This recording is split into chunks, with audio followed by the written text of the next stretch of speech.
Let's look at our vocabulary for today. The first word we have is strip diagram. Remember, a strip diagram is a model used to solve word problems that shows the relationship between known and unknown amounts. So remember, for strip diagrams, we are going to have, sometimes we're going to know the total, and sometimes we're going to know the parts, and then sometimes we're trying to figure out one of those two things. The next word we have is estimate or estimate. And when we estimate, it's a reasonable guess that is close to the right answer. One way we are able to estimate is with rounding. Whenever we round, we're finding a number that is close to the original number by changing it to the closest multiple of 10, 100, 1,000, then it can continue to go up. The next word we have is addition.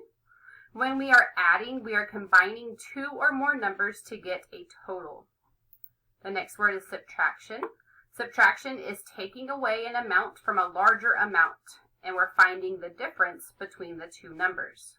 Usually if it's subtraction and they give you a picture, the way they show the subtraction is they cross out the picture. The next word we have is multiplication. Remember, multiplication is when we combine equal amounts. So we have 3 plus 3 plus 3 plus 3, or we could say that we have 4 groups of 3. Remember that X means groups of. The last word we have today is division, and division is the process of sharing equally. So whenever we are dividing, we start with the total and we separate it or we share it equally with a certain amount of people or a number of things.